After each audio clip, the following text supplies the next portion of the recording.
en Isaías 53, dentro de todas las preguntas que nos hicimos en la primera clase, ¿por qué rechazaron al Mesías? ¿Quiénes? Los judíos. ¿Por qué rechazaron los judíos al Mesías? ¿Por qué lo rechazaron? Es algo que todo el mundo se pregunta. ¿Por qué lo rechazan si se supone que es tan claro el mensaje y se supone que ellos lo manejan al dedillo? Y ya aprendimos algunas cosas. Primero, que el 10%, si acaso, de los judíos y del Israel, si acaso el 10% estudia la Torá. Y de ese 10% que estudia la Torá, si acaso, digo si acaso, un 5% se profundiza. De ahí que realmente ellos, los hebreos, los israelitas y los mismos judíos, no se profundizan en la Torá y la mayoría no maneja bien el texto de Isaías. Pero nosotros que sí tenemos la información, nosotros que sí tenemos a nuestro Señor Jesucristo, que tenemos la dirección del Espíritu Santo, que tenemos de la Biblia total, nosotros sí tenemos que agarrar esto y prestarle mucha atención. Vamos a irnos a Isaías 53, al verso 2, y vamos a empezar a hacer una especie como de desgranar una mazorca. Cuando usted agarra una mazorca y le quita granito por granito, vamos a ir haciendo en el texto de Isaías 53, vamos a ir quitando granito por granito. Cada granito es un color, cada granito tiene una conexión, cada granito donde abre la semillita va a tener muchísima información. Entonces eso es lo que se conoce como un estudio exegético, se conoce como escudriñar. La palabra escudriñar, que es escrutinare, se refiere a meterse en lo más profundo, hasta donde, como en un basurero en lo más profundo, para sacar lo que está debajo. Eso es lo que vamos a empezar a hacer a partir de ahora.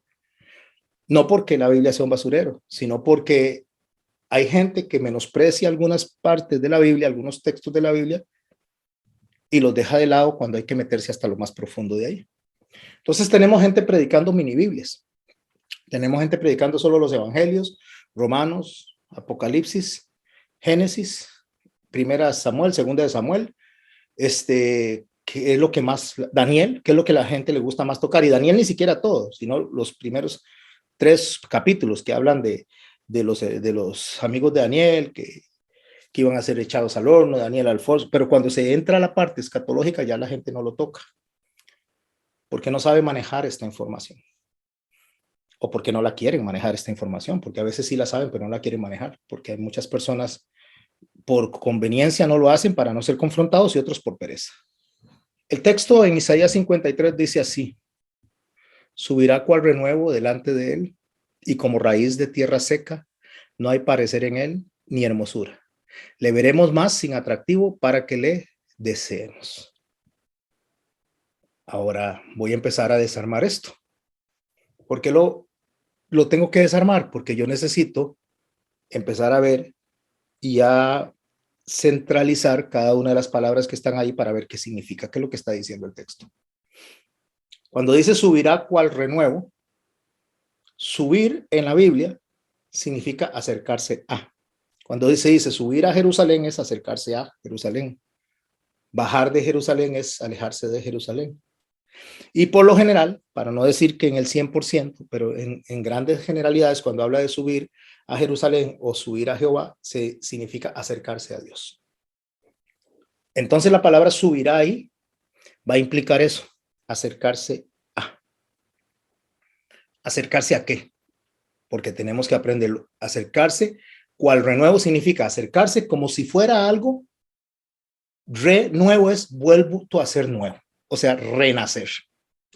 Algo que renace es algo que murió y volvió a levantarse. Pero escuche lo que dice el texto: subirá cual renuevo delante de él. Y como raíz de tierra seca no hay parecer en él ni hermosura. Voy a llegar hasta ahí y vamos a hablar primero de lo que es el renuevo. Vamos a empezar a estudiar lo que es el renuevo. Y si ustedes ven, lo puse en rojo. ¿Y por qué lo puse en rojo? Porque para mí el rojo significa sangre, para mí el rojo significa redención, para mí el rojo significa perdón, para mí el rojo significa remisión de pecados, para mí el rojo significa sacrificio. Cuando digo para mí es para mi forma de pensar, ¿verdad? Eso me facilita las cosas. Entonces nos vamos a ver qué es un renuevo. Un renuevo, que es débil, por cierto, porque es un retoño, algo que sale de la mata, que vuelve a salir. Usted corta una rama y una vez que corta la rama sale una pequeña ramita, un retoñito, eso es un renuevo. Pero él dice que ese renuevo sale delante de él, subirá cual renuevo delante de él. O sea, ese renuevo débil, porque está débil, es una ramita que apenas viene saliendo, que está vulnerable, que se puede destruir fácilmente, sale delante de él. Ya dijimos que significa subir, y subir significa lo mismo que estar delante de. Entonces esa ramita, ese retoñito que sale delante de Dios. O sea, nace delante de Dios. O sea, crece delante de Dios. Básicamente en la presencia de Dios. Aquello que parece ser débil, básicamente es fuerte. O sea, lo que nosotros vemos como débil, como un retoñito, es fuerte. ¿Y por qué yo le pongo en azul que sale delante de él y en la presencia de Dios? Porque estoy hablando de la gloria de él, la gloria en descenso. Y para mí el color azul representa la gloria. Entonces, la presencia de Dios es algo que hace que ese retoñito sea fuerte, aunque parece ser débil. Así que si la planta crece delante de él, refiriéndose a Dios, que es la gloria, que está en majestad, ni siquiera importa si la tierra está seca. O sea, no importa si la tierra está seca, no importa si la tierra está apta, no importa si la tierra lo recibe o no lo recibe, no importa si la tierra quiere o no quiere a la plantita, delante de Dios esa plantita tiene fuerza, tiene poder, porque Dios lo sustenta con su presencia. Vean, mis hermanos, ojalá yo le pido a Dios que disfruten de ahora en adelante, no es que antes no lo disfrutaran, pero que disfruten de ahora en adelante cómo todo eso va siendo enlace. Porque solo esa frase, subirá cual renuevo delante de él, nos trae un montón de información. Primero, porque quien sube como renuevo es Jesús. Y quien está delante de Jesús, donde está subiendo como renuevo, es Dios. O sea, es Jehová.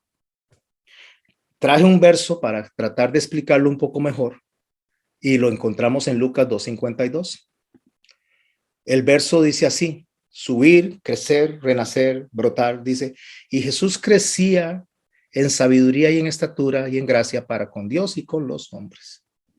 Cuando dice que subirá un renuevo delante de él, está diciendo que Jesús iba a ser niño, iba a crecer en sabiduría, iba a crecer en estatura, iba a crecer en gracia para con Dios y para con los hombres. O sea, ese subir del renuevo, si ustedes ven que yo lo asocio el anaranjado con el crecimiento, es porque subir y crecer son una conexión, son un enlace. Y el renuevo, que es chiquitito, lo que hace la acción de crecer bien delante de Dios es en estatura, en gracia con Dios y los hombres, sabiduría y en estatura. Entonces veamos que el Señor va a estar creciendo cuando niño en sabiduría 1, en estatura 2 y en gracia. ¿Qué significa eso? Sabiduría es la capacidad de poder utilizar la información aprendida. Esa es la sabiduría. La información aprendida, eso es conocimiento. E intelecto es la capacidad de aprender esa información. Lo repito, por favor. Ojalá se lo aprendan bien esto. La sabiduría es la capacidad de usar la información aprendida. Esa información se puede usar para bien o para mal, porque hay sabiduría buena y hay sabiduría mala, porque la sabiduría es la capacidad de hacer esa información que ha entrado dentro de nosotros, que se llama conocimiento, ponerla en acción. Y como les dije, el intelecto es la capacidad de la persona de aprender. Todos somos diferentes, unos tienen más intelecto que otros, no es que unos sean más capaces que otros, sino que somos diferentes. Algunos son hábiles para la madera, otro para la pintura, otro para la música, otros serán hábiles para las matemáticas, otro para las letras, otros serán poetas, otros serán pintores, pero somos diferentes. Y como somos diferentes, Dios nos usa de esa manera, nos engrana de esa manera. En nuestras diferencias, Dios une para que funcionemos. Entonces, cuando nosotros vemos que crece en sabiduría, significa que Jesús está aprendiendo algo, porque está adquiriendo conocimiento para poner en práctica ese conocimiento. Entonces, ¿qué es lo que está aprendiendo Jesús? Jesús está aprendiendo obediencia, mis hermanos. Está aprendiendo obediencia. ¿Cómo está aprendiendo obediencia? Ya voy con Priscila y con Giovanni para cerrar la idea.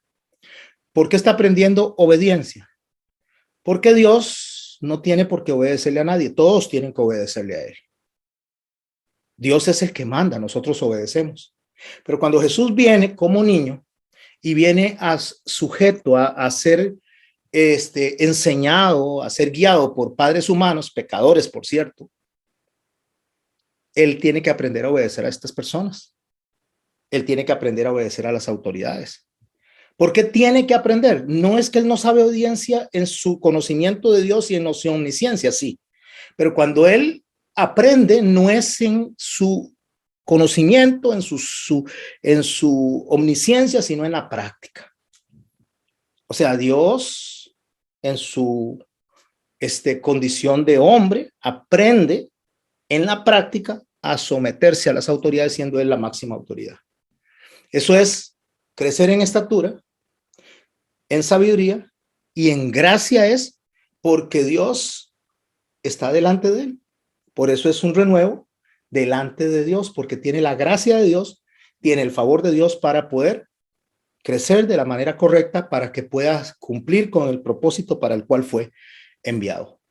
Jesús está creciendo, particularmente hablando de este verso, subirá cual renuevo delante de él. Esa palabra renuevo, que es una ramita que sale. Yo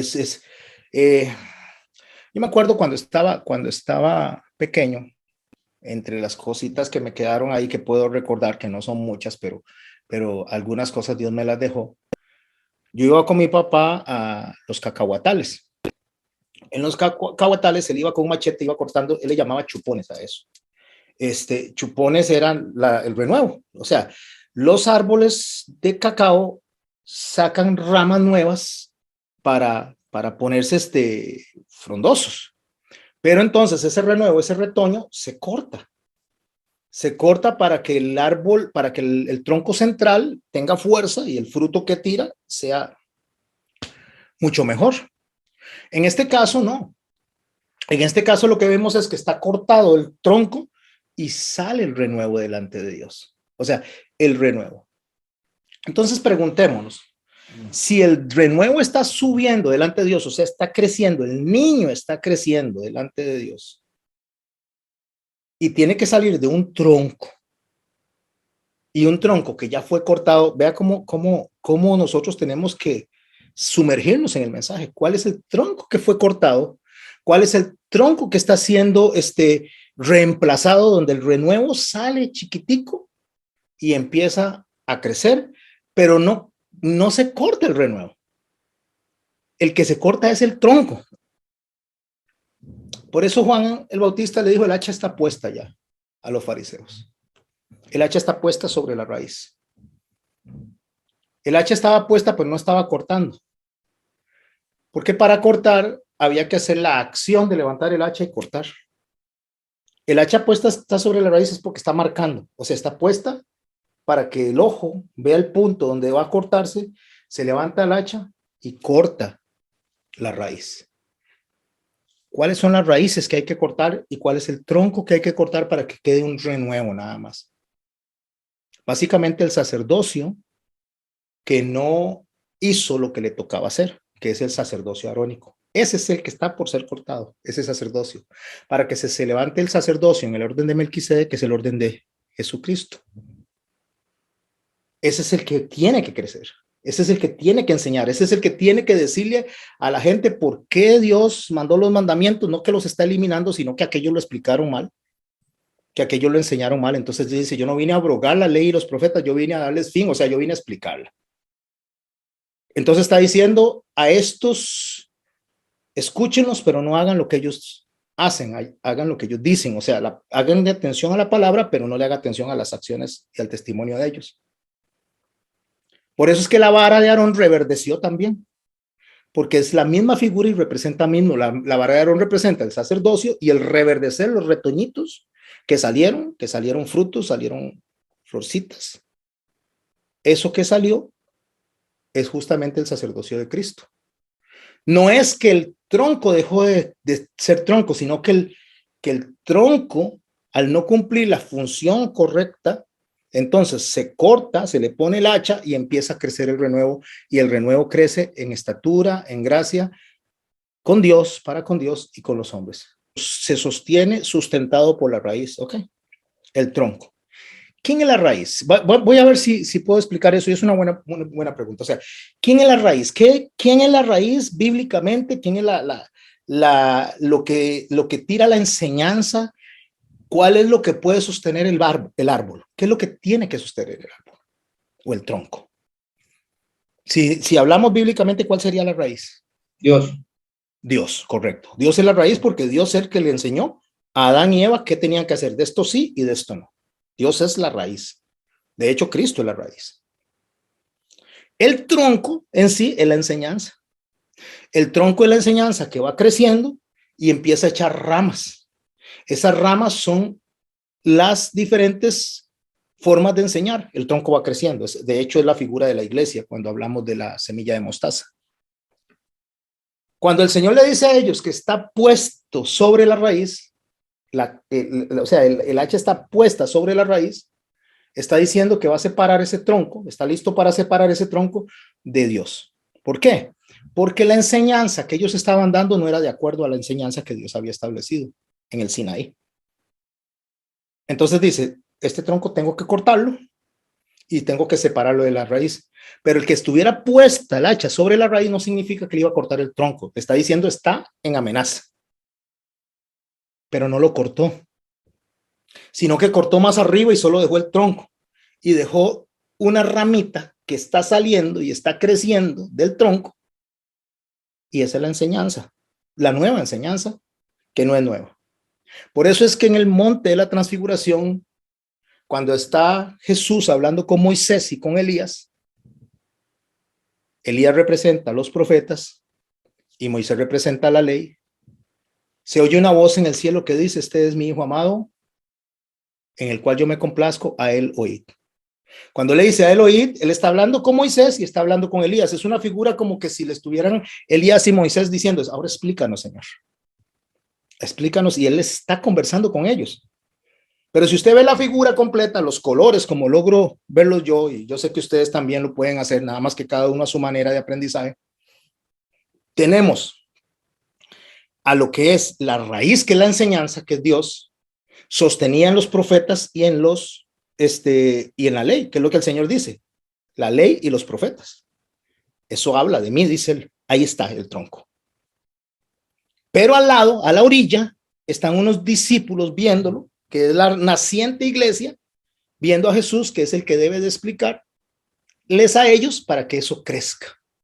Entonces, ese retoñito que es Jesús enseñando, que se va a hacer un hombre, después este hombre va a morir en la cruz y después va a resucitar, va a dejar a esos hombres que corresponde a la primera iglesia, enseñando como él enseñó desde el principio, como debió haberse enseñado. Entonces, el sacerdocio arónico, representado en los fariseos, no en los saduceos, estos eran políticos, en los fariseos y en los escribas, el sacerdocio arónico, que había perdido efectividad, recobra la efectividad en la enseñanza de Jesús. No es que está anulada, no es que está abrogado, sino que cobra sentido. Ese sacerdocio arónico había perdido efectividad, entonces él va a levantar un grupo de personas que son judíos, los apóstoles, para darle sentido a lo que el sacerdocio arónico, esto es importante, levanta un grupo de judíos, no gentiles. Los gentiles se suman después, o Dios los suma después, los injerta dentro del árbol. Por eso vea las conexiones que se hacen, los injerta, según dice Romano, los mete, los pone dentro del donde están las ramas rasgadas para que crezca el gentil. Pero aquí en este momento, el Señor no está poniendo, y subrayo, no está poniendo a gentiles a predicar. Está poniendo a judíos a enseñar lo que los judíos no estaban enseñando bien. Por eso es que sale del tronco, por eso es que es un retoño ahí. Y antes de pasar a don Carlos, perdón, mi pregunta es, Jesús como retoño, Jesús como retoñito, ¿Dónde lo vemos enseñando por primera vez? En el En la templo. sinagoga, ¿no? En el templo. Correcto, en el templo, cuando tenía 12 años. Y todos se sorprendieron de él. Porque era un niño, básicamente un niño jovencito, pero era un niño. Era una persona que estaba hablando con sabiduría, versado, con una increíble capacidad, que hasta los mismos sacerdotes de la época se quedaron fascinados de cómo él hablaba. Es la ramita que estaba empezando a decirle a los judíos cómo tenían que interpretar la ley. Porque la ley, ellos la habían interpretado como que la ley era para decirles a ellos, no hagan, no hagan, no hagan. Si bien es cierto que la ley dice no haga, la ley no se debe interpretar como no haga. La ley debe interpretarse como haga. A ver si me voy a explicar con esto. Cuando dice no mienta, no es para que la gente se concentre en el no mentir, sino en ser veraz. A ver, lo que estoy diciendo es que el Señor está concentrado en que veamos que eso es malo para que hagamos lo correcto. Lo que impulsa la ley es a que actuemos conforme a lo que a Dios le agrada, no que nos concentremos en la prohibición, porque la prohibición lo único que hace es sacarnos a nosotros lo que somos para poner en nosotros lo que es Cristo. Nos quita de nosotros la mentira para poner la verdad. Entonces, cuando la ley dice no mentirás, la gente se concentra en no mentir, no mentir, no. Si nosotros nos concentráramos en decir la verdad, no mentiríamos. Pero nos concentramos en el mal más que en el bien. Eso es lo que el Señor está enseñando en su sacerdocio. El Señor está diciendo, vengo a darle fin. O sea, lo voy a explicar de esta manera. Yo no vine a condenarlos. Ya estaban condenados. Yo vine a salvarlos. Yo vine donde esos no hagas los tenían a ustedes metidos para enseñarles los sí hagas para que salgan de ahí. Don Carlos. Gracias, pastor. Buenas noches a todos. No sé si estaré en lo correcto, pero esto me conecta también a la parábola del sembrador. Correcto. Me parece que viene muy, bueno, Jesús enseña ahí muy bien, creo, lo que usted nos está explicando hoy. Correcto, correcto, exactamente. Esto es lo que tiene que pasar en sus mentes. Por eso les expliqué lo de los colores. No fue por entrar a rellenar tiempo, no. Es para que ustedes viajen en la Biblia. Están escuchando lo que están leyendo en Isaías 52, 53:2, y eso los hace viajar. Deben de conectarse con todo. Eso se llaman conexiones. Entonces, por eso él crecía así, mis hermanos. Subirá cual renuevo delante de él. Es como nos dice el texto. ¿Y cuál es la segunda parte del verso 2? La segunda parte del verso 2 nos lleva a una parte donde se nos va a ampliar aún un poco más la información.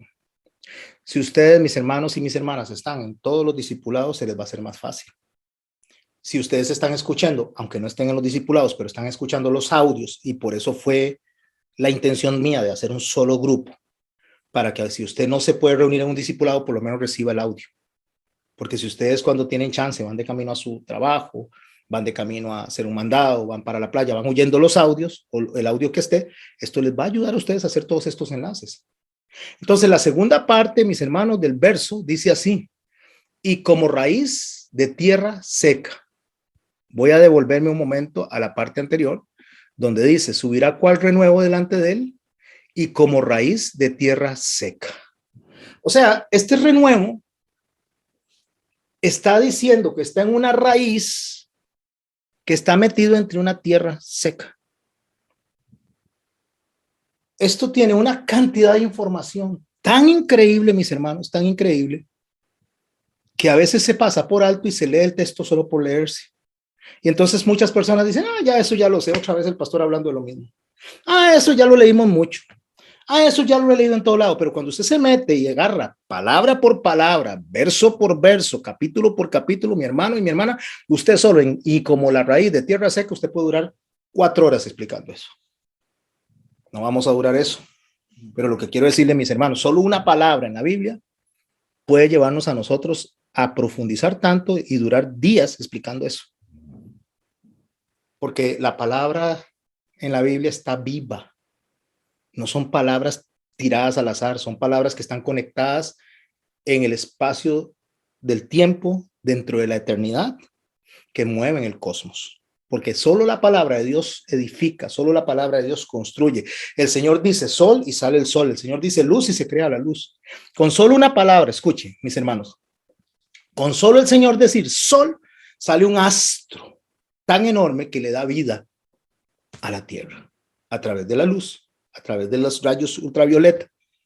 Solo dijo sol, 3 letras. Y eso significa todo un universo, todo un mundo de vida. Nosotros no podemos tomar a la ligera la palabra y decir, ya eso, ya lo sé. Ya no necesito estudiar más.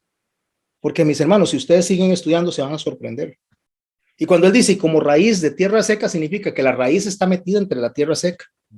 O sea, ese renuevo que sale del tronco, que está conectado a la raíz, que está hablando de la enseñanza que Jesús está haciendo, está metida entre tierra seca. Nuestro Señor Jesús creció en la región de Galilea, que es de lo que es la Palestina ocupada por los romanos.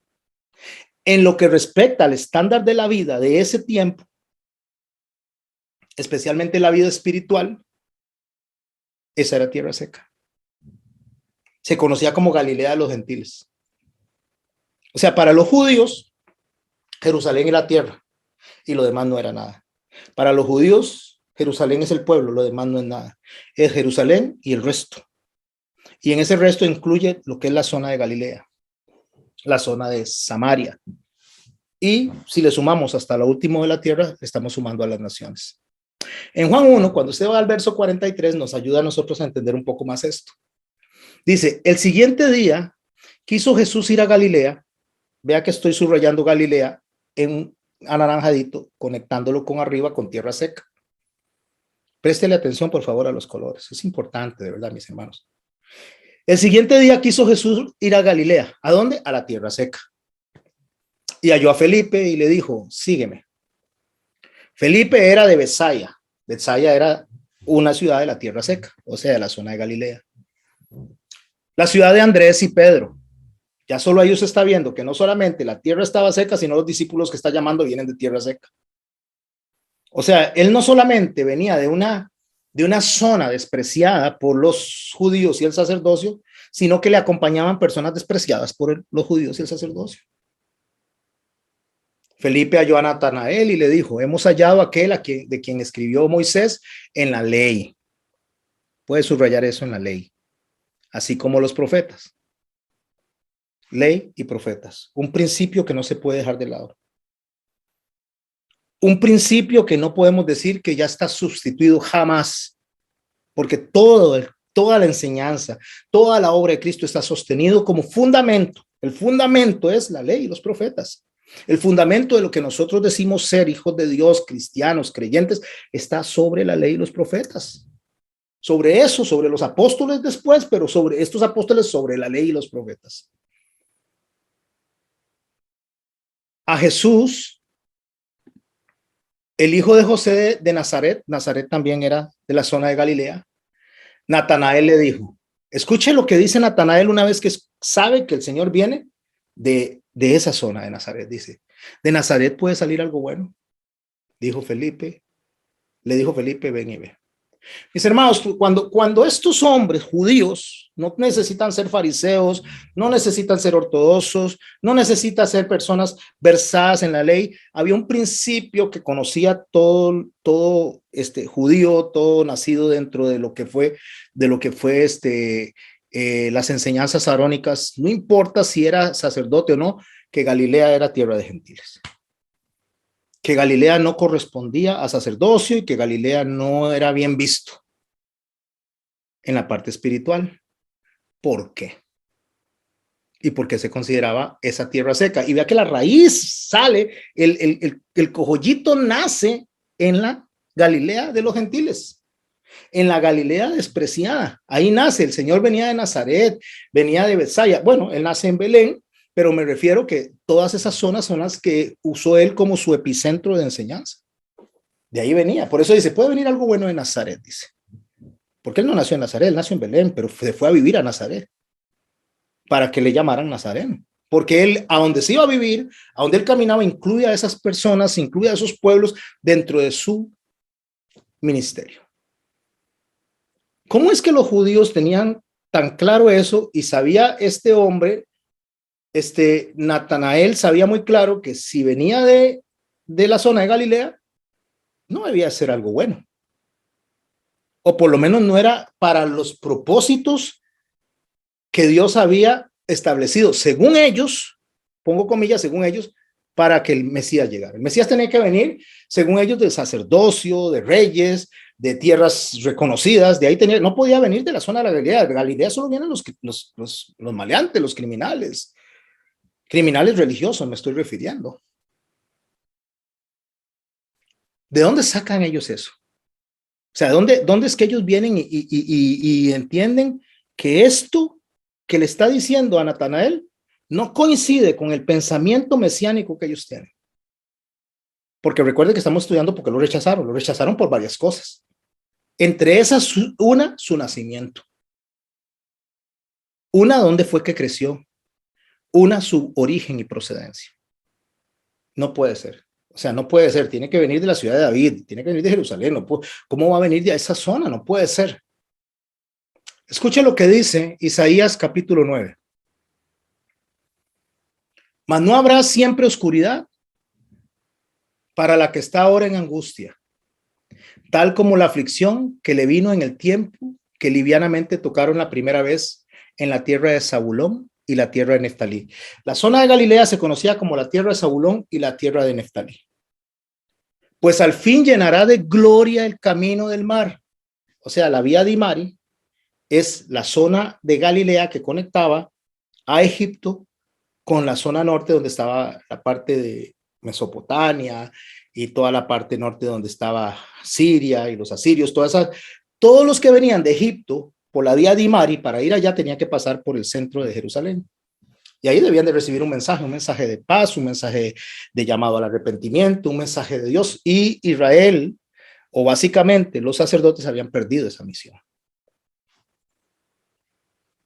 En la zona donde ellos pasan, después de que pasan Jerusalén, hacia lo que es el norte, hacia donde está la zona de Samaria, la zona de Zabulón y Neftalí, esa zona se conoce como Galilea de los Gentiles. Entonces dice que camino del mar, del lado del Jordán, en Galilea de los Gentiles. Jerusalén estaba siendo gobernada por Poncio Pilato. Después, lo que era la zona, el otro tetrarcado estaba siendo gobernado por Herodes. Y la zona de Galilea de los Gentiles, que estaba siendo gobernada por Herodes Filipo, cuando el Señor llegó, esa es la zona donde mayormente había gente gentil mezclada con judíos. Es la zona donde criaban cerdos. En Jerusalén usted no encontraba cerdos, ahí criaban cerdos.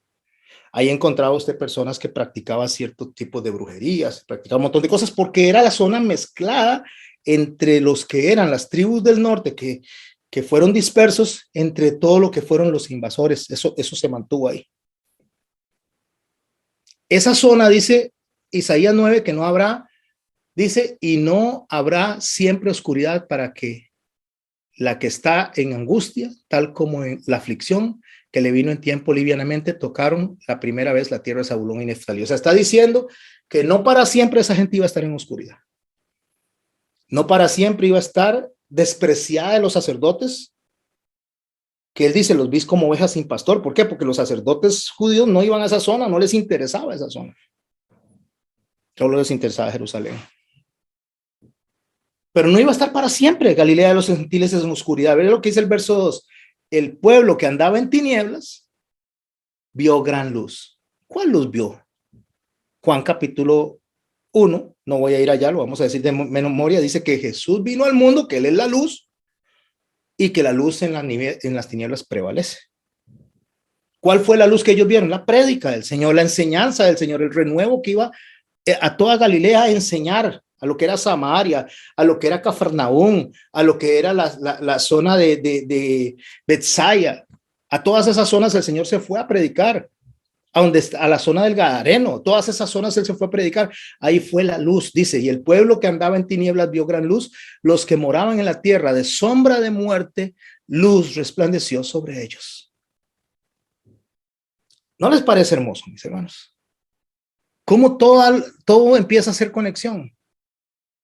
Ahora preguntémonos, si esta zona de Galilea, zona de los gentiles, tierra de Zabulón y Neftalí, era despreciada por el sacerdocio, que había hecho mal su trabajo, porque el Señor no le dijo a los judíos, en ningún momento le dijo que solamente ellos iban a salvarse y que solamente ellos iban a recibir el favor de Dios. No, jamás, eso no lo dijo. El Señor le dijo a Abraham, padre de los judíos y padre de nosotros también en cuanto a la fe, le dijo a Abraham, dice que en Abraham iban a ser benditas todas las naciones. Y eso ellos no lo tenían conectado. Todas las naciones, incluidas los judíos. Lo que él estaba haciendo era regresando, dándole fin, explicando cuál fue el mensaje que él dio en el Sinaí, y cuando el mensaje que dio en el Sinaí fue para reforzar lo que ya le había dicho a Abraham. En el Sinaí lo que él da son las reglas de cómo Dios quiere ser adorado, cómo Dios quiere ser honrado, para que nosotros que no tenemos idea de cómo hacerlo, podamos hacerlo bien. Para poder acercarnos a Dios, al Dios de Abraham, al Dios de Isaac y al Dios de Jacob. Abraham, el Padre universal, Isaac, el hijo del hebreo, y Jacob, que llegaría a ser el sacerdocio arónico a través de la línea de Leví. Pero entonces la pregunta es, ¿dónde empieza Jesús a predicar para poder cumplir con esto que está proféticamente en Isaías 9? Jesús, nuestro Señor, inicialmente comienza a predicar su mensaje, dice, en Galilea, pero no fue directamente a Nazaret, sino que se fue a vivir a Cafarnaúm. Cafarnaúm, que es parte de Galilea, tiene una gran importancia profética. Junto al lago en el territorio de Zabulón y de Neftalí, porque su misión era profetizar o cumplir la profecía que estaba en Isaías. Así que Jesús inicia su ministerio en Galilea, en Cafarnaúm, y termina su ministerio en Galilea. Porque cuando Jesús resucita, Jesús le dice a María Magdalena que vaya y le diga a los discípulos que él va para Galilea, como les dijo, que lo esperen ahí. Porque Jesús inicia y termina en la zona de los despreciados. Boyerna, pero ¿por qué mis hermanos y mis hermanas lo hacen en Galilea? ¿Por qué en la zona de los despreciados? ¿Por qué no lo hizo en otro lado? Porque ya estaba profetizado que así iba a ser. Yo vine a buscar y a salvar lo que se había perdido. ¿Qué fue lo que se había perdido? Lo que el sacerdocio consideraba perdido y que no tenía ninguna intención de rescatarlo. Jesús vino a hacer eso. Me gustaría que saquen no estoy hablando de manera figurada, que saquen una palita, ¿verdad? Vamos a escarbar la tierra seca. ¿Qué les parece?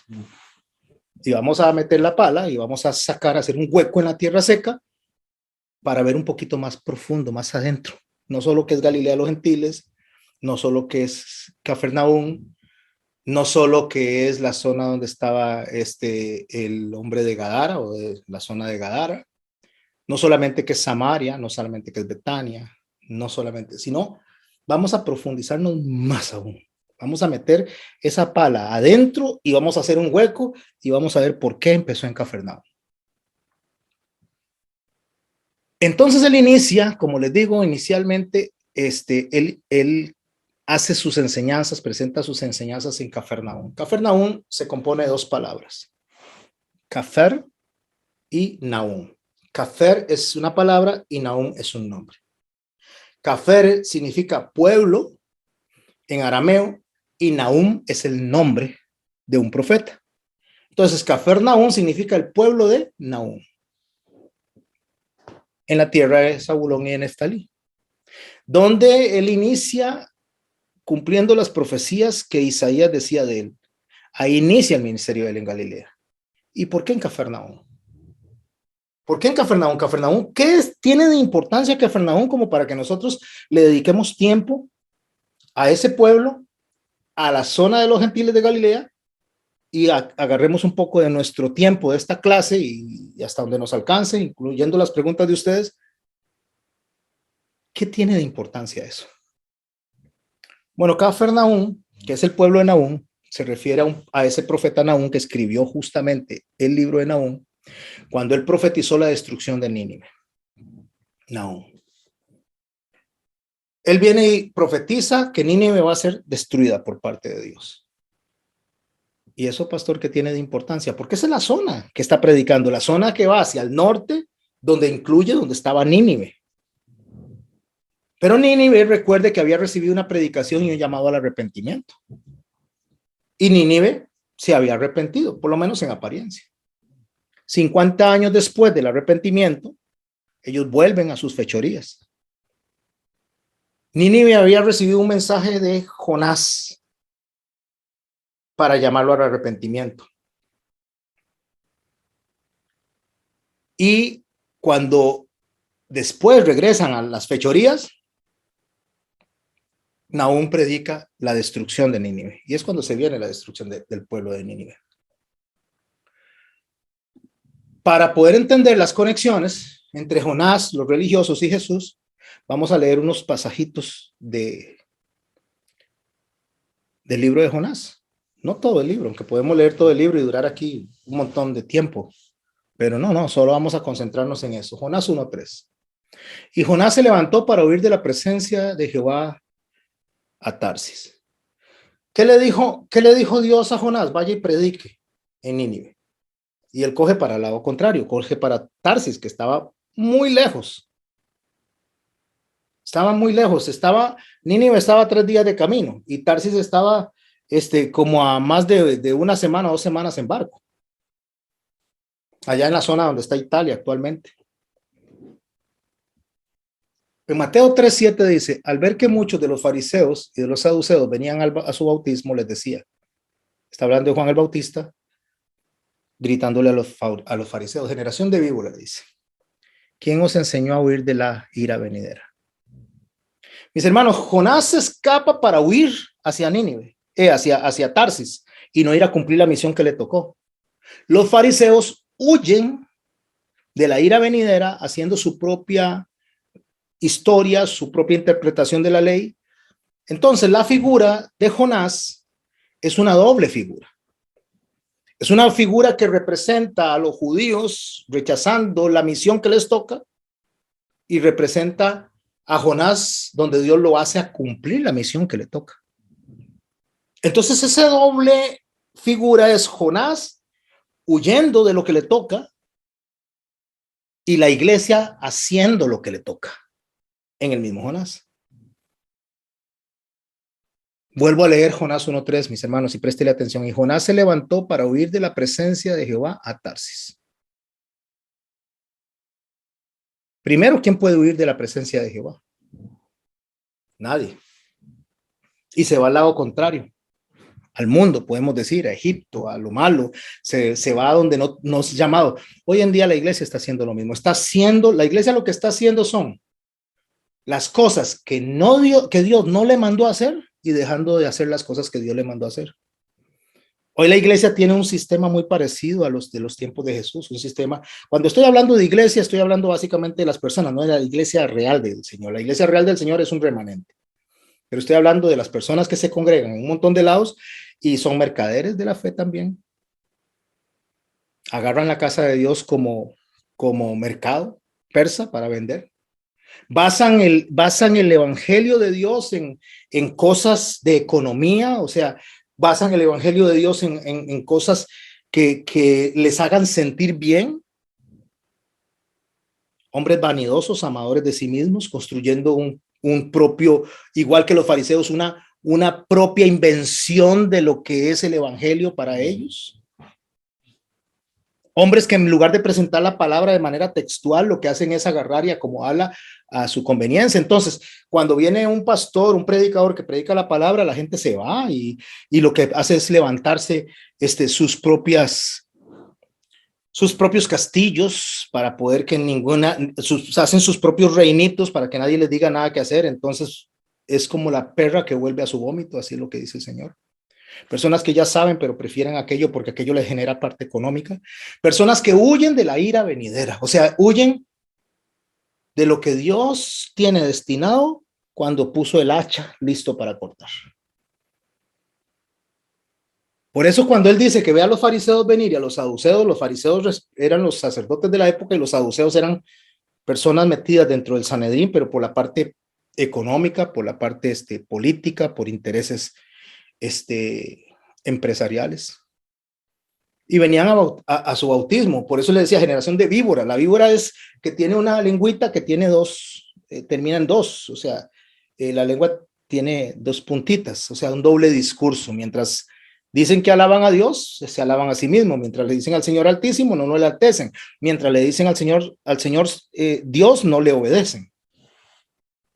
Y les pregunta, ¿quién les enseñó a huir de la ira venidera? Ve cómo está la conexión entre lo que está pasando en la enseñanza que se está dando a través de Mateo. ¿A quién? A los judíos. Mateo le está enseñando a judíos. Entonces, cuando nosotros vemos a estas personas, los conectamos con Jonás, pero más que eso, escuche, y vamos a leer el verso 17 de Jonás. Jonás, que era el profeta más famoso de Galilea, por cierto. O es el profeta más famoso de Galilea.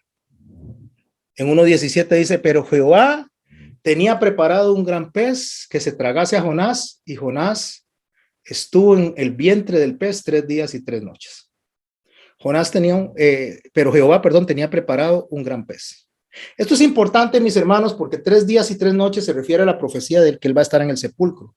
Pero el gran pez se refiere a Jesús mismo. Porque he escuchado gente enseñando, buscando que si el tiburón, ballena, le cabe un hombre, que si es el tiburón, que si es una ballena orca, o que si es una ballena grande o chiquita. Andan buscando a ver cuál de todas las ballenas pudo haber sido la que se tragara a Jonás y pudiera sobrevivir durante 3 días. Y están buscando mal, porque el texto lo dice muy claro, tenía preparado un gran pez, o sea, era un pez único.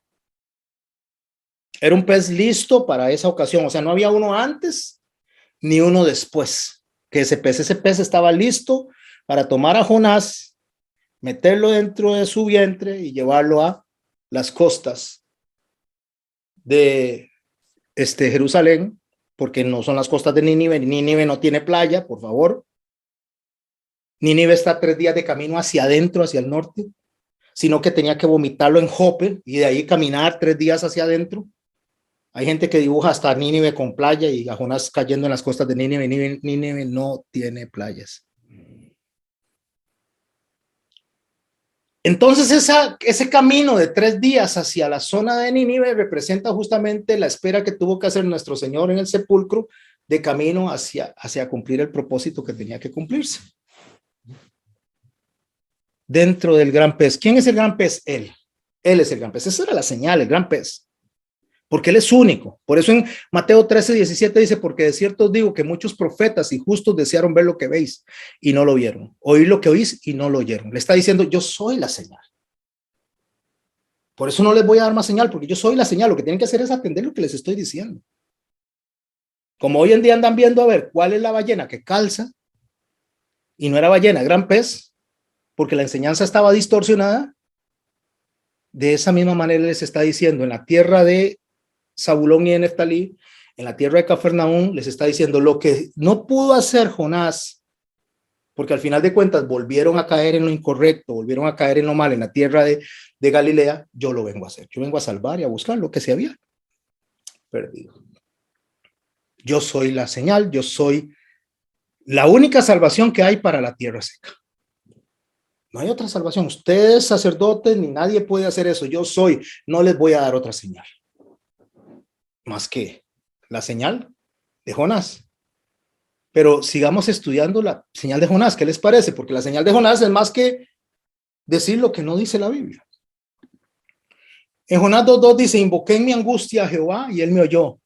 Desde el seno del Seol clamé y oíste mi voz, o mi voz oíste. Jonás está dentro del vientre, clama a Dios y Dios viene y lo arroja en las costas de Jope para que vaya a predicar a Nínive. Lucas 11:41, cuando Jesús ora, nos da una conexión con esto. Jesús, alzando los ojos al cielo, dijo, Padre, gracias doy por haberme oído.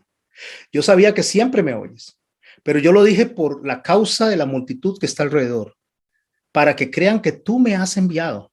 Y habiendo dicho esto, clamó a gran voz, Lázaro, ven fuera. Y el que había muerto salió, atadas las manos y los pies con vendas y el rostro envuelto en un sudario. Jesús les dijo, desátenle y déjenle ir. Porque él dice que esta multitud que está alrededor lo está oyendo predicar en la zona de Galilea de los gentiles, en la zona despreciada, y donde lo oye clamar, donde lo oye rogar. Entonces, no porque Dios no le oyera, sino para que ellos lo oigan a él clamando, para que se cumpla esto que está en Jonás 2:2. Él está diciendo, allá está el mensaje, nada más tienen que hacer la conexión. Invoqué en mi angustia a Jehová y él me oyó. ¿Qué dice Jesús? Gracias a Dios doy al Padre por haberme oído. Yo sabía que siempre me oyes. Estas personas están oyendo esto. Y los que conocen principalmente el sacerdocio, este es el Mesías. Este es el que cumple la profecía. No hay otro, no hay otro. Este es el único. Vámonos un poco más adelante del texto de Jonás. Vámonos al capítulo 3 y al verso 10. Y cuando entremos al capítulo 3, verso 10, los que están estudiando teología paulina conmigo los lunes van a ver la conexión tan rica que van a tener esta noche con lo que están estudiando allá. Dice Jonás 3:10, y vio Dios lo que hicieron, que se convirtieron de su mal camino y se arrepintió del mal que había dicho que les haría y no lo hizo. Jonás 3:10. Dios viene y manda a Jonás a predicar. Nínive se arrepiente, que está en la zona de Galilea de los gentiles. Bueno, Galilea de los gentiles se va a llamar cuando está Jesús. En esos tiempos no se llamaba así, se llamaba Nínive.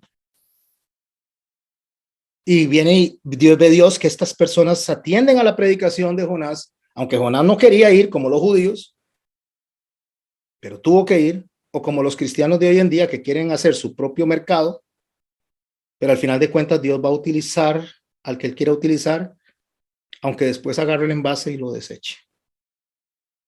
Hermanos, esto suena duro lo que estoy diciendo, pero déjeme decirle algo, mis hermanos. Si yo vengo aquí a predicar y no predico lo que Dios me mandó a predicar, y yo vengo y predico lo que a mí se me ocurra, yo enseño lo que a mí se me ocurra para hacer multitud, para llenarlos a ustedes, para tenerlos contentos, y les empiezo a rascar con palabras más o menos acomodadas el oído de ustedes, que ustedes quieren sentirse poderosos. Bueno, está bien, yo les voy a decir que ustedes tienen todo el poder en el mundo y que nada más tienen que declarar y decretar y que nada les va a pasar y que tienen que decir que no se van a enfermar y no se van a enfermar y se van a enfermar y se van a morir, porque al final de cuentas esa es la naturaleza del hombre, que el hombre dice muere una sola vez y después de eso el juicio.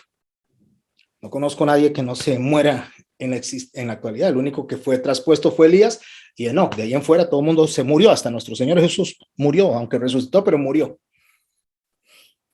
Entonces, mis hermanos y mis amadas hermanas, aquí el Señor está mandando a Jonás a predicar en rebeldía, pero aunque él se fue para el otro lado, dice, usted tiene que ir allá. El pueblo escucha, el pueblo se arrepiente. Y el Señor dice que se arrepintió. No se arrepintió de como los hombres, sino que cambió de destino. El destino que les iba a dar a ellos ya no va a ser les voy a dar. Eso se llama longanimidad. ¿Qué es longanimidad? Es ampliación de la misericordia. O sea, les voy a dar otra oportunidad. Por eso es que Pablo dice que no olvidemos la longanimidad de Dios. La longanimidad es más oportunidad y más oportunidad. Pero ¿qué tiene que ver esta conexión del capítulo 3, verso 10, donde Dios dice que no va a hacer lo que les mandó a hacer en Nínive, sino que básicamente los va a perdonar y les va a dar una oportunidad? Efesios capítulo 2, verso 11. Por tanto, acordaos que en otro tiempo vosotros los gentiles, nos ubicamos en tierra de los gentiles. En otro tiempo vosotros los gentiles, en cuanto a la carne, humanidad, erais llamados incircuncisión por la llamada circuncisión. O sea, los que se circuncidaban, le decían, ustedes no sirven, ustedes no pueden entrar dentro del reino de los cielos porque tienen que circuncidarse, dice Pablo. Una circuncisión hecha de carne, y nosotros no tenemos que ser circuncidados de carne, sino del espíritu, el corazón. Ser un mandamiento que Dios le dio básicamente a ese sacerdocio, a esos judíos que descendían de la línea de Abraham, a Jacob, a pasar a Leví, hasta el momento en que nuestro Señor viniera y nos circuncidara a nosotros en el espíritu. Por eso en el capítulo 15 del libro de los Hechos, una de las cosas que llama la atención Jacobo cuando le hacen la consulta Pablo y Pedro, le dice no obliguen a los gentiles a circuncidarse. Está claro que eso no es lo que Dios está pidiendo. Y entonces da la autorización para que los gentiles crean en Cristo sin necesidad de circuncidarse. Puede leerlo, como le digo, en Hechos capítulo 15. Ahí se da toda la reunión de lo que es el concilio del año 50, cuando Pablo va a consultarle a Jacobo. En el verso 12 del capítulo 2 dice, en aquel tiempo estabais sin Cristo. Está hablándole a gentiles, alejados de la ciudadanía de Israel y ajenos en los pactos de la promesa, sin esperanza, sin Dios en el mundo. O sea, está diciendo, mire, ustedes gentiles, ustedes lo único que estaban hechos para la destrucción. Ustedes nada más estaban para el fuego eterno, para eso estaban. No tenían esperanza, no tenían Dios, estaban ajenos a los pactos, estaban ajenos a todo. Y ahí es donde entra la profecía de Jonás y Dios le dice, vaya, predíquele a los de Nínive, gentiles, no judíos. Vaya, predíquele a ellos. Vaya, predíqueles de que el Señor los llama a arrepentimiento a la gente de Nínive. ¿Para qué? Para que se arrepientan y poder incluirlos. Ese es el llamado que hoy la iglesia tiene que hacer, llamar al arrepentimiento a las personas, no llamarlos a una fiesta, no llamarlos a una pachanga, llamarlos al arrepentimiento, mis hermanos. No a sentarnos alrededor de una mesa que estemos comiendo pizza. No estoy diciendo que no tengamos actividades en las cuales tengamos coinonía, no. Estoy diciendo que eso no sea para atraer a la gente a la iglesia. Si los hermanos queremos reunirnos a comer algo, pero que no sea una estrategia proselitista para jalar personas. Porque nosotros no estamos llamados a hacer proselitismo. El proselitismo es cuando usted hace campañas para sumar personas. Nosotros estamos llamados a predicar. Y el que suma a las personas para ser salvas es Dios. Pero los gentiles estábamos ajenos, estábamos sin esperanza, sin Dios. Y ahí es donde entra todo el libro de Oseas. Todo el libro de Oseas está dedicado a Efraín, está dedicado a la tierra de los gentiles, está dedicado a los que no son judíos. En el capítulo 21, el capítulo 2, verso 21 de Oseas dice así, en aquel tiempo responderé, dice Jehová, yo responderé a los cielos y ellos responderán a la tierra. Préstele atención a esto. En aquel tiempo responderé, dice Jehová. Ahí está Dios hablando, dice. En aquel tiempo, dice Dios, va a escuchar algo a lo cual él le va a dar respuesta. Yo responderé a los cielos. ¿Quién? Jehová le va a hablar a los cielos. Y los cielos responderán a la tierra. Cuando ustedes analizan la escalera de Jacob, o cuando Jacob está durmiendo y pone la cabeza en una piedra, él está soñando y entonces ve una escalera donde ángeles suben y ángeles bajan. Eso lo que significa es que el mensaje sube y el mensaje baja. Está hablando del sacerdocio. O sea, Dios manda un mensaje a la tierra y un mensaje va hacia arriba y un mensaje va y viene con los ángeles que están llevando el mensaje. Ángeles son los mensajeros. Ángeles pueden ser pastores, ángeles pueden ser sacerdotes, ángeles puede ser usted, la persona que lleva el mensaje y también intercede por la persona, eso es rey y sacerdote.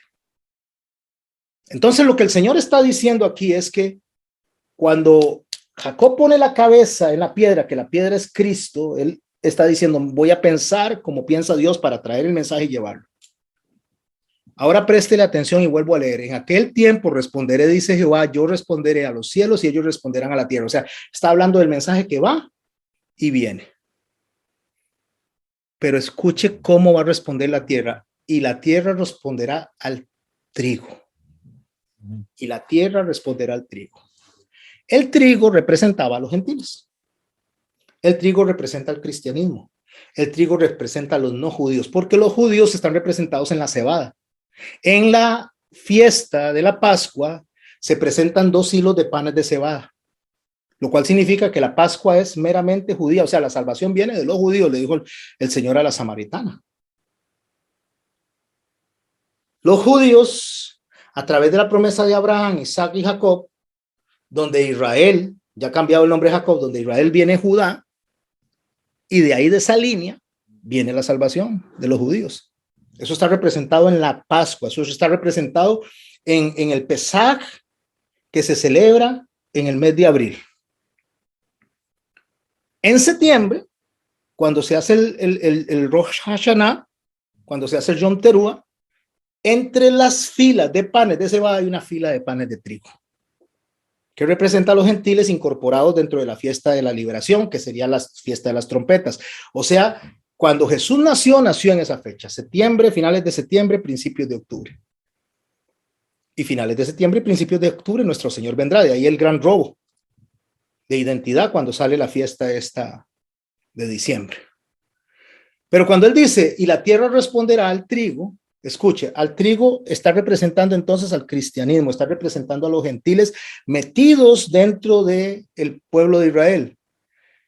La tierra va a responder al vino y al aceite, está representando justamente el vino, el pacto, y el aceite está representando la unción.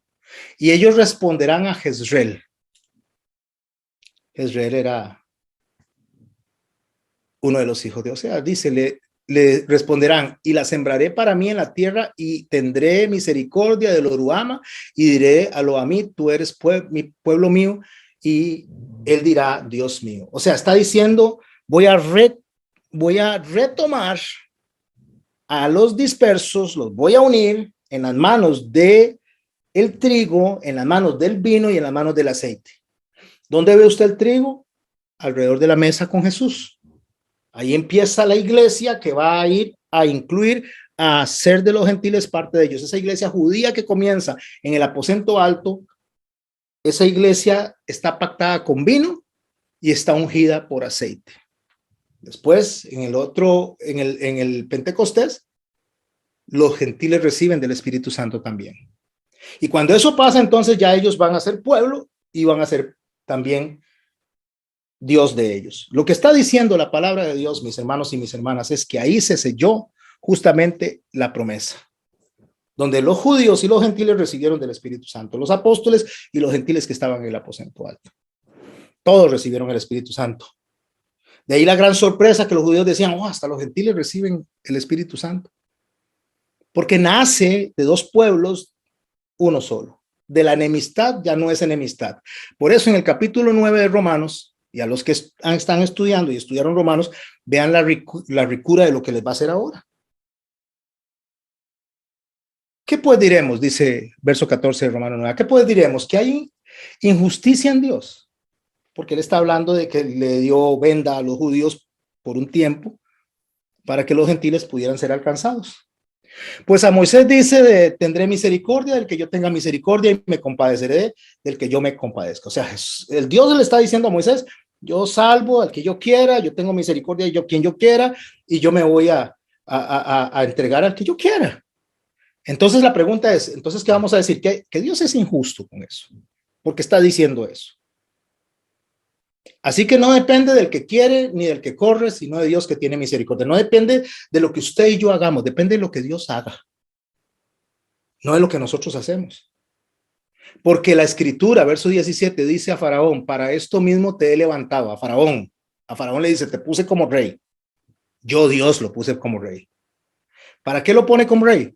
Para esto mismo te he levantado, para mostrar en ti mi poder y para que mi nombre sea anunciado en toda la tierra. El poder de Dios, mostrarlo en Faraón. ¿Sabe dónde se ve el poder de Dios? Donde los judíos y los gentiles empiezan a levantar la iglesia. Estoy hablando del aposento alto. Ese poder de Dios, donde se derrama el Espíritu Santo, empieza a crecer la iglesia, que nació judía de 12 personas, con un pastor, y después se van sumando más personas de todas las naciones. Y lo puede leer usted en el libro de los Hechos cuando dice de Capadocia, de Bitinia, de la zona de todas las zonas, pues ya olvidé los nombres, pero ahí es donde está diciendo muy claro que el Espíritu Santo se está derramando con personas de todas las naciones, cumpliendo la promesa que se le hizo a Abraham.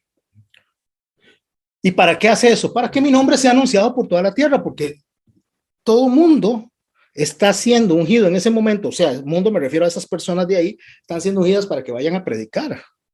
De manera que de quien quiere tiene misericordia y al que quiere endurecer, endurece. O sea, eso es obra de Dios. Pero me dirás, dice Pablo, le está hablando a los gentiles, pero bueno, me va a decir esto, ¿por qué pues sin culpa? O sea, entonces, ¿por qué Dios acusa a los judíos de no recibirlo? ¿O por qué acusa a los gentiles también de no hacerle caso, si al final de cuentas eso es la obra de él? ¿Por qué hace eso? O sea, eso es injusto.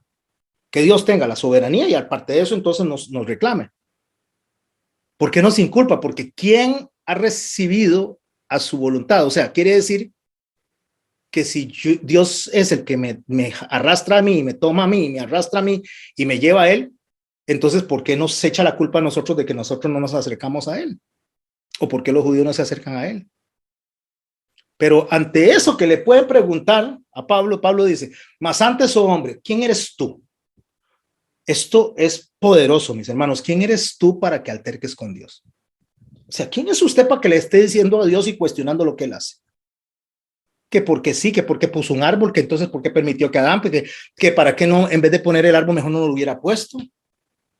Que si todo lo sabe, entonces ¿por qué lo permite? Que por qué si Dios sabe que mi esposo me va a tratar mal, ¿por qué permitió que viniera a mi vida? Que por qué si mi esposa no va a hacer lo que es, ¿por qué permitió que viniera a mi vida? ¿Por qué nacen mis hijos y mis hijos se están portando mal y hacen cosas incorrectas? ¿O por qué en el trabajo, yo estoy en un trabajo donde me están... O sea, empezamos a culpar a Dios de la maldad de las personas. Y decimos, si Dios tiene la voluntad y tiene la soberanía, ¿por qué permite esas cosas entonces? Y entonces él dice, ¿y quién es usted para cuestionar a Dios? Le va a decir el barro al que lo formó, ¿por qué me has hecho así? O sea, el barro que Dios tomó, la tierra que Dios tomó, le va a decir a Dios, ¿y por qué me hizo así? ¿Por qué me puso estas orejas? ¿Por qué me puso este color de cabello? ¿Por qué nací en esta familia? ¿Por qué nací en este país? Usted le va a preguntar a Dios, le va a cuestionar a Dios, ¿por qué me has hecho así? Eso es lo que está diciéndoles. O sea, ahora resulta que ustedes le van a cuestionar a Dios cuando Dios es el que sabe todo. Y me encanta como lo dice el verso 21. ¿O no tiene potestad el alfarero sobre el barro para hacer de la misma masa un vaso para honra y otro para deshonra? O sea, no puede hacer Dios lo que le da la gana. Pastor, eso suena muy feo. Si al que le gusta y al que no le gusta, pero Dios puede hacer lo que le da la gana. Eso se llama soberanía. De hecho, Jesús dice cuando le están reclamando a él que por qué le dio un denario a uno, los mismos que a la mañana, a la tarde, el Señor dice, y ustedes se enojan conmigo porque hago con lo que es mío lo que yo quiero. Y Pablo viene y mete todavía un golpe más fuerte. ¿Y qué? Y le pongo énfasis. ¿Y qué? Si Dios, queriendo mostrar su ira y hacer notorio su poder, soportó con mucha paciencia los vasos de ira preparados para destrucción. ¿Y qué? Si Dios quiere soportar y darle a estas personas honra. ¿Y qué? Si Dios quiere salvar a esas personas. ¿Qué? Si Dios quisiera salvar a Hitler, voy a decir algo así. ¿Y qué? Si Dios quiere salvar al asesino que mató en serie a un montón de gente. ¿Y qué? Le vamos a decir a Dios lo que tiene que hacer. ¿Y qué? Refiriéndose a los gentiles por su puesto y refiriéndose a los judíos. ¿Y qué? Si Dios quiere hacer eso. Y para hacer, dice, notoria las riquezas de su gloria. Las mostró para con los vasos de misericordia que él preparó de antemano para gloria. O sea, él lo hizo para su gloria y nosotros no tenemos por qué cuestionar eso. A los cuales ha llamado, esto es a nosotros, no solo los judíos, sino también a los gentiles. A Dios le dio la gana hacer la iglesia de judíos y de gentiles. Pero los judíos dicen, no, esos gentiles son unos pervertidos, unos perversos. Y los gentiles dicen, no, esos judíos no, porque eso es judaísmo y ya nos están judaizando. Y el Señor dice, le dice a las personas que ven de esa manera, ¿y qué si a Dios le da la gana hacer la iglesia así? Entonces ahora vamos a enseñarle a Dios qué hacer o cómo hacer. Como dice en Oseas, dice el verso 25, como también dice en Oseas, y va a mencionar lo que acabamos de leer. Llamaré al pueblo mío, al que no era mi pueblo, y a la que no amaba, amada. Yo quiero salvarlos. Yo quiero rescatarlos. Y el lugar donde se les dijo, vosotros no sois pueblo mío, allí serán llamados hijos del Dios viviente. Ahí mismo donde los despreciaron, ahí mismo Dios llega en su segunda persona, en el Hijo, y él mismo llega y dice, hijos míos, vengan a mí los que están cargados, y yo los haré descansar. Vengan a mí los que están sedientos y yo les daré de beber. Ahí mismo, donde están siendo despreciados, van a ser recibidos, van a ser aceptados. Entonces viene y nos menciona lo que estamos estudiando. También Isaías clama tocante a Israel: si fuere que el número de los hijos de Israel como la arena del mar, tan solo el remanente será salvo. Ok, puede ser que sean un montón de judíos, pero solo una porción se va a salvar. Puede ser que sea un montón de cristianos en el mundo, mis hermanos, pero solo una porción se va a salvar. Porque el Señor ejecutará su sentencia sobre la tierra en justicia y con prontitud. O sea, Dios no va a alcahuetear a nadie, ni va a pasar por alto al impío su justo castigo, y Dios no va a permitir que nadie juegue con su nombre. Como dijo Isaías, dice: si el Señor de los ejércitos no nos hubiera dejado decencia, como Sodoma habríamos venido a ser, y como Gomorra seríamos semejantes. O sea, fue porque Dios nos trajo a nosotros a explicarnos la ley, qué es lo que a Él le agrada, para poder saber lo que no tenemos que hacer y lo que sí tenemos que hacer. Eso es decencia. ¿Qué pues entonces? Diremos que los gentiles que no iban tras la justicia han alcanzado justicia, es decir, la justicia que es por fe, mas Israel que iba tras la ley y la justicia no la alcanzó. O sea, ¿qué vamos a decir entonces? Que Dios se equivocó. Que Dios se equivocó con Israel y que Dios se equivocó con lo que Dios está equivocando. Básicamente eso es lo que Pablo quiere decir. ¿Por qué? Porque iban tras ella no por fe, sino por obras de la ley, pues tropezaron con la piedra de tropiezo, con Jesús. O sea, Jesús le dijo: no, esto no es así. Hagan lo que ellos dicen, no lo que ellos hacen. Ay de ustedes, escribas y fariseos, y les detallo una serie de cosas que iban a pasar en el año 70. Como está escrito: he aquí pongo en Sión piedra de tropiezo y roca de caída. Al que creyere en él, no será avergonzado. Es mucho lo que hay que hablar de esto, mis hermanos. Voy a parar aquí porque es mucho. Faltan 15 minutos y me gustaría aprovechar para que hablemos un poquito alrededor de esto. Voy a dejar de compartir porque es muchísimo. Alguien que me anote que vamos por la 56, por favor, para que me...